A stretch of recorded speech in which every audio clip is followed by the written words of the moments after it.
Hi, I'm Rich Laveau. At Bloomfield College, we believe all citizens need to be informed about the important issues that affect their daily lives. That's why we're proud to support programming produced by the Caucus Educational Corporation and their partners in public television. This special edition of One-on-One with Steve Adubato is brought to you from the Tisch WNET studios at Lincoln Center. Funding has been provided by PNC Bank, Bloomfield College, offering small classes and big opportunities since 1868. United Water, making the planet sustainable is the best job on Earth. Englewood Hospital and Medical Center, MD Advantage Insurance Company of New Jersey. KESSLER Foundation, changing the lives of people with disabilities. And by United Airlines. Promotional support provided by The Record, North Jersey's trusted source, and NorthJersey.com. And by NJBIZ, all business, all New Jersey. This is One-on-One. When you first heard that they were doing Charlie Rose and Gayle King, didn't you go, what? People like laughing at others, so I don't mind if the other is me. See, you go right into the character. That's what it is. I'm bringing families together a half an hour each week. Man, I'm doing something special. And so I do feel successful.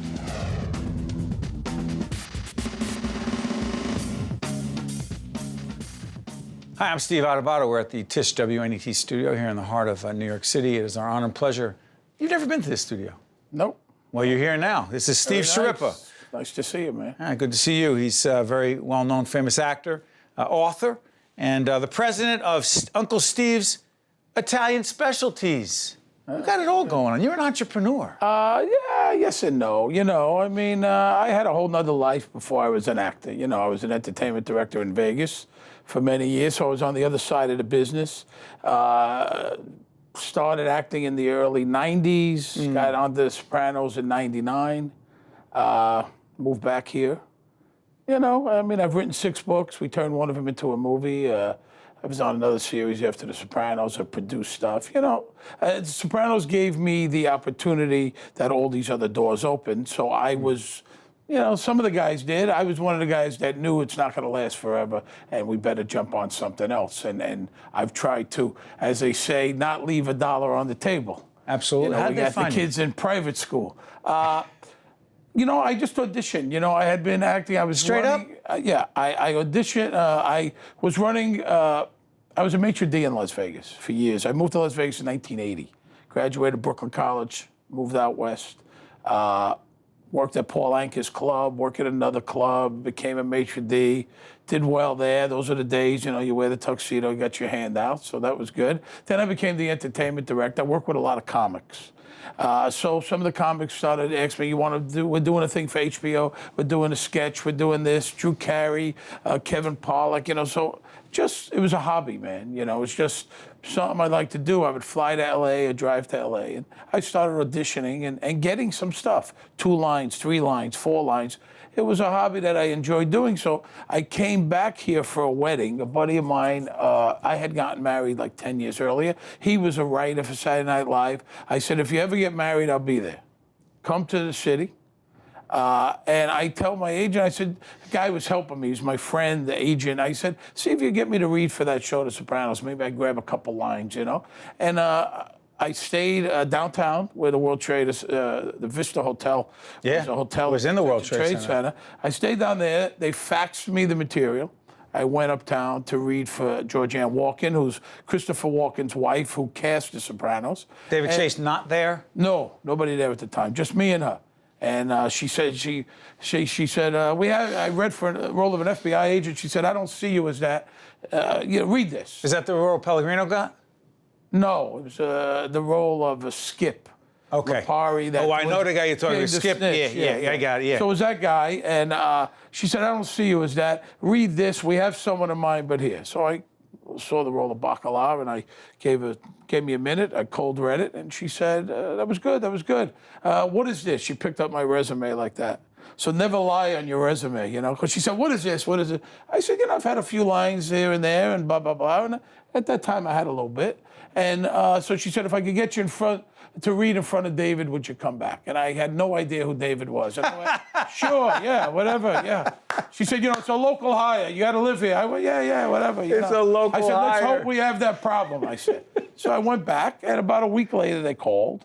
And I said, I'm not going to go back. I'm not going to get it. I'm going to waste my money. Yeah? And my wife was the one that pushed me. She said, come on. What do you work so hard for? Do it. You're only happy doing this.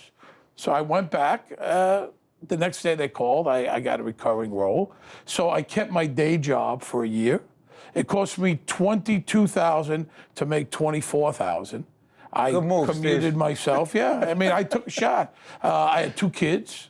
Had a nice job, big house. I mean, I was doing fine. And then the following year, they made me a series regular. So that's real straight your up. life? Knew no one. Oh, of course. I mean, Professionally.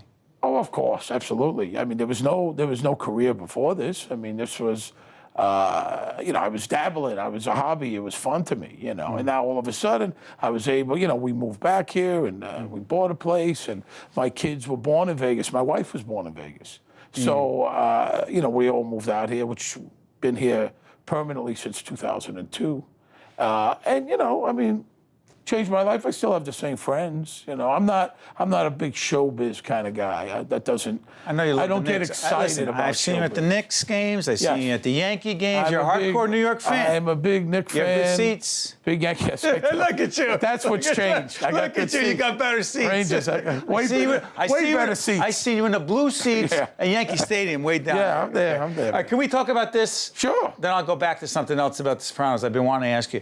What is Uncle Steve's? Okay, so Uncle Steve's, my mother passed away a couple years ago. Buddy of mine says, why don't we do something kind of to honor your mother? And, he's an entrepreneur. And he said, let's do a sauce. So we got my mother's recipe. She was a great cook. I got my mother's recipe. She lived in Jersey, Hazlitt, New Jersey. My Hazlitt. Mother. She Exit moved 117 off the Parkway. She moved there after my father had passed away. My sister still lives out there. So we got her recipe. We made it organic, gluten-free, kosher, non-GMO. We are in 2,000 stores. We're in business a little more than a year. We're in Whole Foods, King's, ShopRite, Stop and Shop, Fairway, Lavotti's, all kinds of Jersey markets everywhere. ShopRite, and we're doing great. And it's been a lot of fun. It's all new to me. And it's growing. We're in 41 states. We just hit LA. And it's growing and growing and growing really fast. Your hands on here. Yeah, absolutely. Yeah. I mean, I'm not in the office every day, but we show up. I show up. We do tastings. We do demos. I go to the food shows. And listen, and I'm not lying. I'm not a jar sauce guy. I've never eaten jar sauce. I was going to say, I was surprised about that. I've never eaten it. Well, tell me what makes this is the sell only that. I'm telling you, it's organic. We make it in small batches. What's on the label? This is it right there. No preservatives, no garbage, no sugar, no added sugar, no flour, no tomato paste. It doesn't say no garbage in there, but what you see is what you get. I'm not kidding you. You'll be stunned. And all my friends aren't jar sauce people. Right. And you'll be pleasantly surprised. I'm taking home. If you made this and had people over there, no way they could guess it came out of a jar. I'm taking home when I do it. Today's different days. People, mom's not home all week. Cooking, for the weekend and da-da-da. Kids got soccer and school and 2 parents are working. So it's been a lot of fun and we're doing well and it's been good. Switch gears. Your career as an artist, where is it going these days? I'm doing a new show for IFC called Benders. So that's good. With Dennis Leary's company, great writers, Tom Saletti, Jim Serpico. So we're shooting that. You playing Vito? I'm playing a guy named Vito, yeah. Is it Irish what am guy? I going to play? Irving? Yes, Vito. I have a movie, Chasing Yesterday, which I heard was about shot that. in Jersey. I play a priest. And You played a priest? Yeah, nice Jersey kid, Joe Pernice, young director. And that's out in the festival circuit, There you go. Look at you. A priest with a gun. A priest with a gun. That's what you need. And there's another movie called Houses. So I've been working. It's been pretty good. Things are good. Do a guest spot here, guest spot there. I was on a series for 5 years after The Sopranos, Secret Life of the American Teenager, 110 episodes. Yeah. Double the amount of what I did on The Sopranos, but no one remembers that. Nothing is going to be The Sopranos ever. But I go back to Sopranos in a second. You actually did a thing with Howard Stern's wife, Beth. Yes, I did a show on Spike for 3 years. I had done a lot of things. What's that? Done all kinds of things. Oh, yeah. I had a talk show. Me and Beth Stern's great. We had a terrific time. We did over 100 episodes of that. I had a show, shows on ID, Calm as a Bitch, another show, Nothing Personal. I mean, we could go on and on. I'm going to go back. Federico Castellucci, right? I asked him, who played Furio, asked him on one-on-one. We've had several of your colleagues on the show. James Gandolfini. Kind of guy. Good guy, man. Close friend, good guy. Matter of fact, he was in my movie, Nicky Deuce, that was on Nickelodeon. He flew all the way out just for 1 day's work. Flew all the way back to LA, came up to Montreal for me. Last time I saw him was at the premiere of that in LA, about a month before he passed away. Generous guy, good guy, regular guy.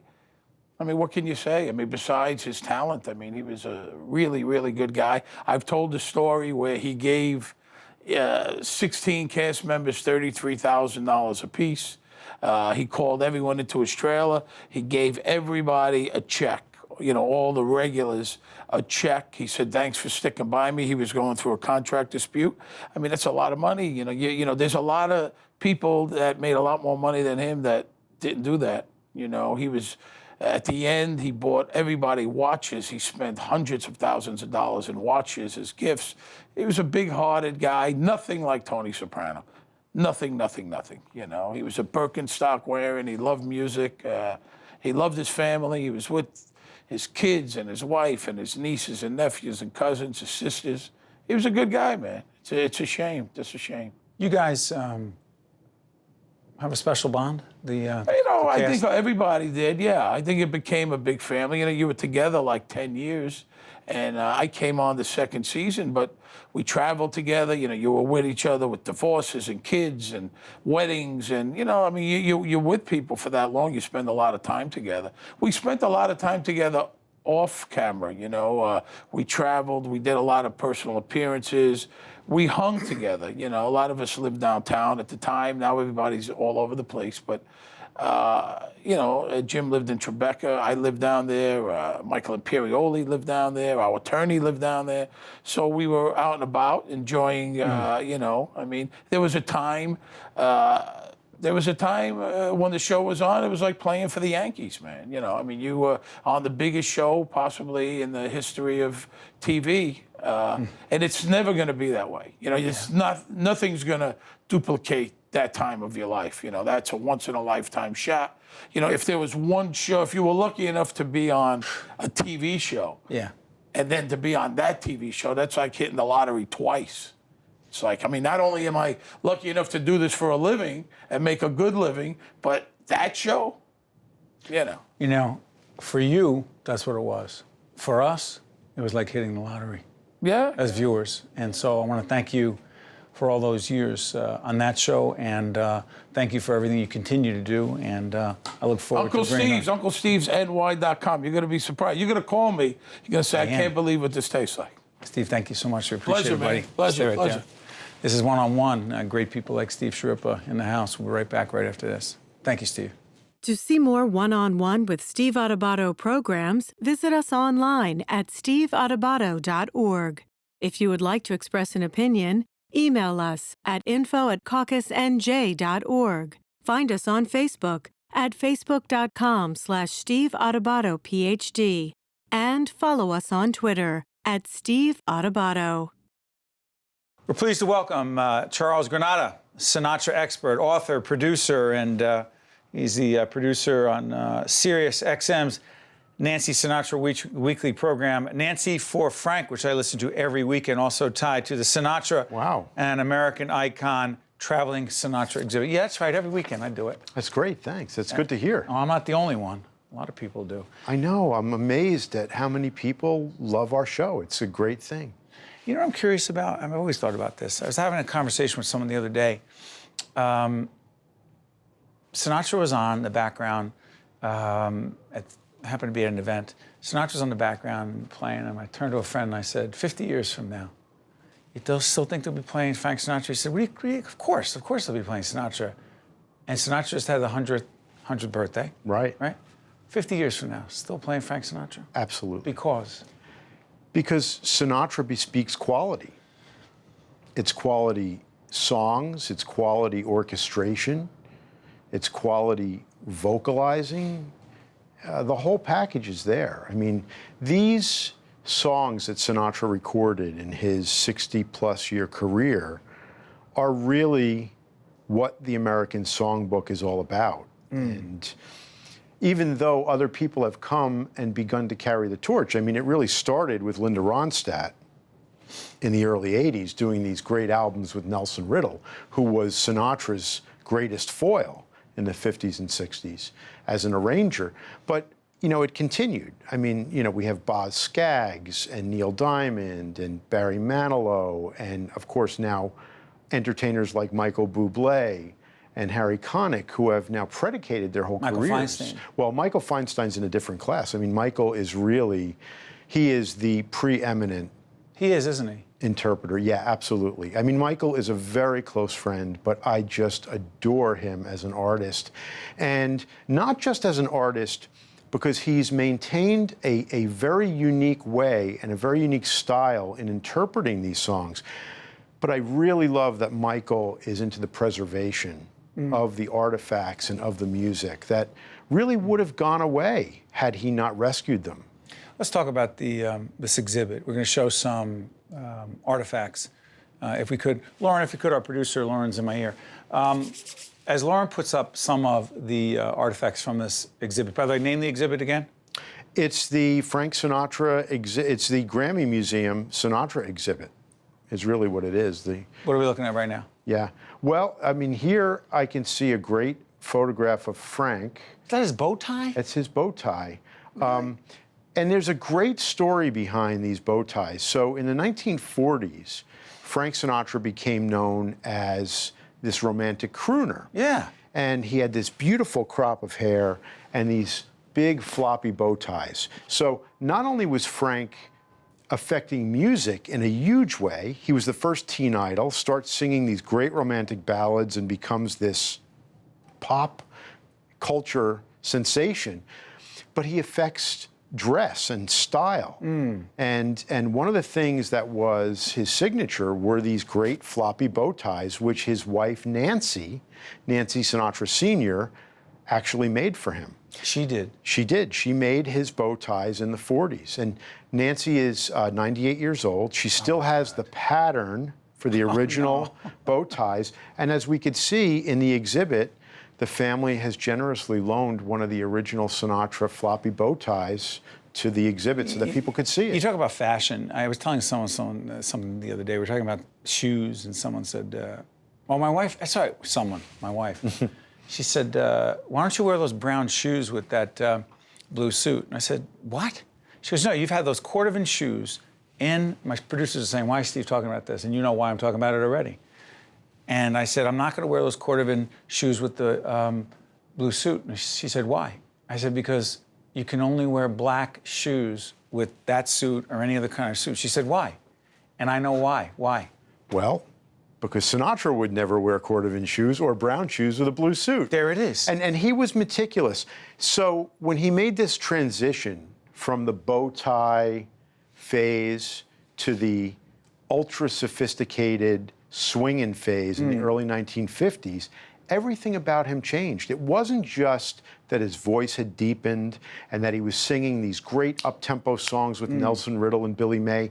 It was also the style of dress. And he really, I think, affected fashion from the early 50s right through the 60s, which most young people now would call the Mad Men era. That's right. But that was the time when Frank started wearing the tie bar underneath his tie, underneath his collar, which was really cool. Or he would loosen his tie and open the top button, and it looked just way cool, right? Sinatra. It looked good on him. Well, not on everybody else. I think it looks good on a lot of people. And the other thing is he started wearing the snap brim hat. I mean, he started wearing it because he was losing his hair. Well, the fedora, was that fedoras, yeah. I mean, this is in the exhibit. Yeah. Talk about the fedora. It became synonymous with Sinatra and that style. Now, I mean, fedoras had been around for 30 years. But once Frank started to wear his hat tilted, and we started to see pictures of Sinatra in the recording studio and on the film set and out to dinner with his Hollywood pals or with his family, you know, wearing this great snap brim hat, just tilted a little bit. Everybody wanted that look. So, you know, the snap brim hat, you know, the loosened tie, that very carefree, jaunty, sophisticated image matched what he was doing musically and artistically, and it all kind of melded into this pop culture thing. What cover, sorry for interrupting, Charles, what cover, the cover of the Sinatra, I call it the CD now, has Sinatra, is the Columbia Years, what is the, you know the one I'm talking about, it is... it's from the Capitol era. It's from the Capitol, I'm sorry, Right. the Capitol era.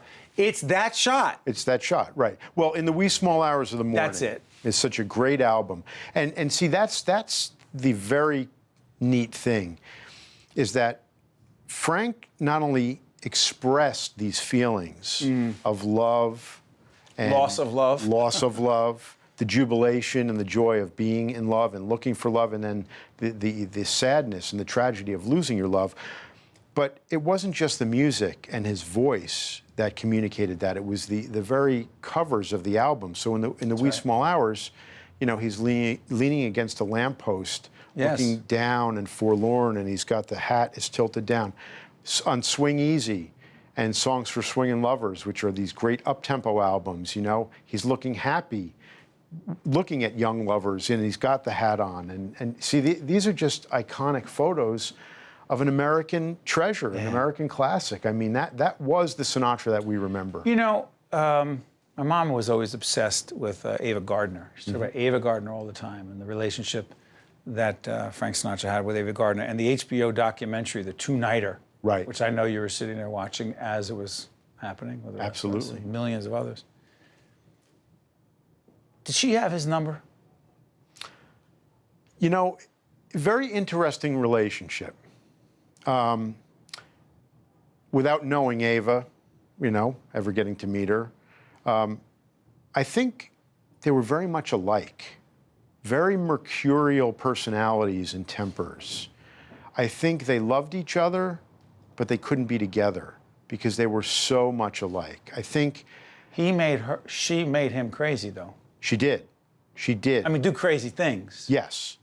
I mean, really crazy things. Well, that's true, and there is a home called Twin Palms in Palm Springs, which is still there, and still has the original bathroom sink where in 1951, Frank cracked a bottle over the sink after a fight with Ava, and the crack in the sink is still there in that bathroom in that house in Palm Springs. It's pretty amazing. Famous fights. Yeah, I mean, I think tempestuous would be a great word to describe the Sinatra-Gardner relationship.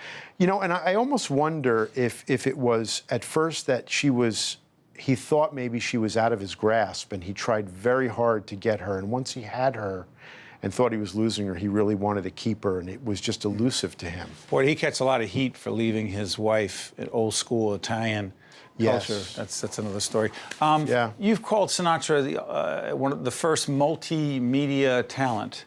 Yeah. You know, a lot of the fact that Sinatra had this phenomenal success was due to the fact that he came along at the right moment. So he had this phenomenal talent. He had a brilliant voice, which he learned to hone to perfection.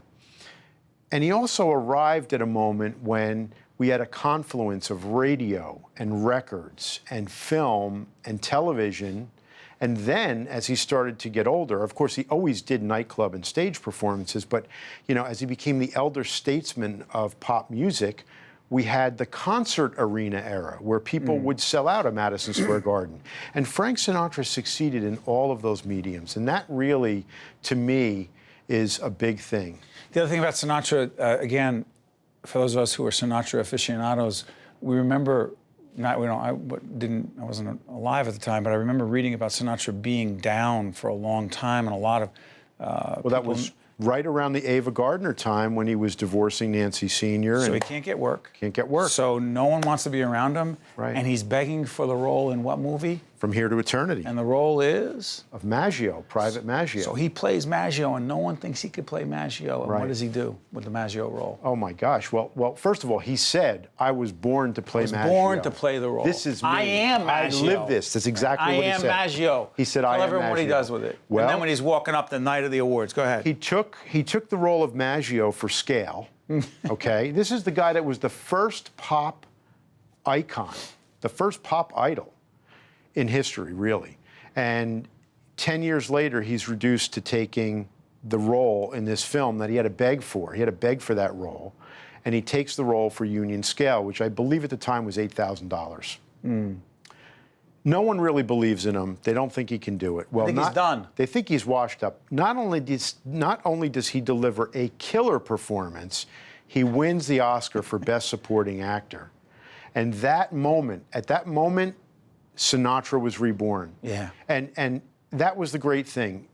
He not only was able to reinvent himself in the early 1950s, went on to record all these great albums with Nelson Riddle and Billy May and Gordon Jenkins at Capitol, but then he reinvents himself again in the early 60s and becomes the chairman of the board. Right, with the Rat Pack, the whole bit. Yeah, and owns his own record label. Then he goes on to become the elder statesman. I mean, this guy reinvented himself so many times and in so many settings that no one else could even match that. Yeah, by the way, I'm sorry for being so inside here. We've got about 30 seconds left. For people who are not as obsessed and are more normal than I am and want to learn, what are you helping people with? How can they learn? Well, they can go. Ultimate. There are so many great box sets out this year that they can listen to from Capitol Records and Universal Music and Don't you have the Ultimate Sinatra Guide? The Ultimate. Oh, I'm working right now.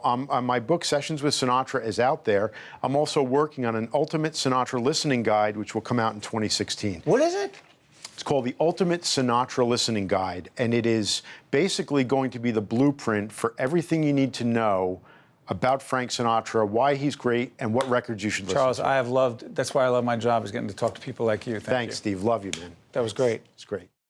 One on One with Steve Adubato has been a production of the Caucus Educational Corporation, celebrating over 25 years of broadcast excellence. This special edition of One on One with Steve Adubato is brought to you from the Tisch WNET studios at Lincoln Center. Funding has been provided by PNC Bank, Bloomfield College, United Water, Englewood Hospital and Medical Center, MD Advantage Insurance Company of New Jersey, KESSLER Foundation, and by United Airlines. Transportation provided by Airbrook Limousine, serving the metropolitan New York, New Jersey area. Choosing a new family doctor can be confusing. Check with your health insurer to see which physicians near you participate with your plan.